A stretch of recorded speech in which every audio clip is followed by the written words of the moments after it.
Nous sommes des animaux et ce qui nous distingue des autres animaux, c'est cette capacité à conscientiser, mais à la base, nous sommes des animaux. Alors, de la même manière que le chien, je vais prendre cet exemple, est en état de présence, c'est-à-dire qu'il ne pense pas au passé, il ne pense pas au futur, vous arrivez chez vous, il a bien ressenti pendant tout l'après-midi une forme de solitude, mais il ne l'a pas conscientisé. Mais dès que vous arrivez chez vous, il est tellement content de vous voir qu'il passe à autre chose en fait. Il ne reste pas bloqué sur oui, mais je suis resté tout seul cet après-midi.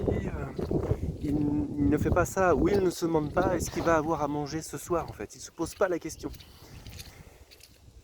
Donc il est totalement en capacité de ressentir des choses, mais sans toute cette réflexion dans la tête.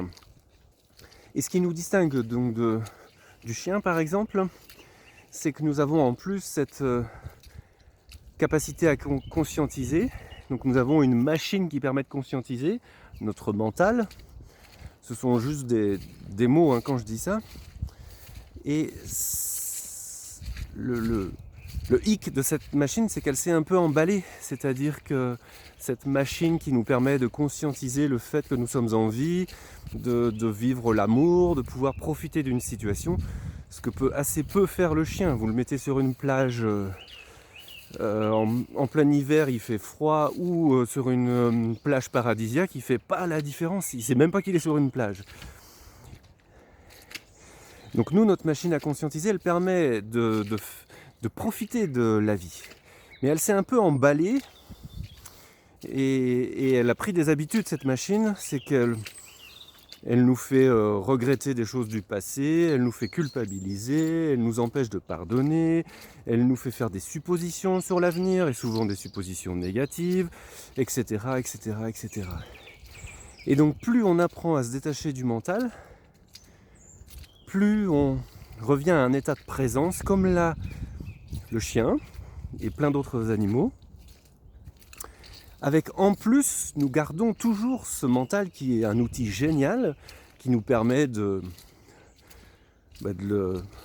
le téléphone et de faire cette vidéo par exemple, qui nous permet d'organiser des voyages, qui nous permet d'organiser nos rêves, qui nous permet, etc., etc., etc., qui nous permet d'organiser une soirée avec des amis, etc., etc., etc. Donc cet outil, il est génial quand il est à notre service. Et redevenir le maître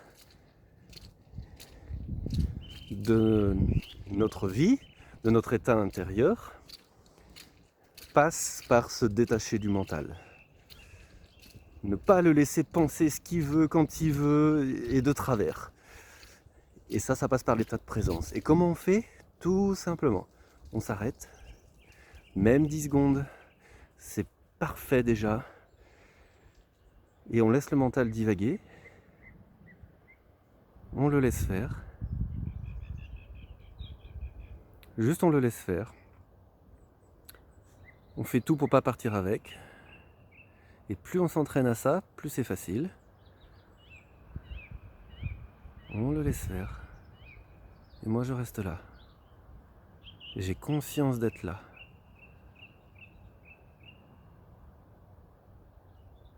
Et déjà vous pouvez sentir un détachement, vous pouvez sentir un truc en vous. Ce que je vous dis, vous pouvez le vérifier.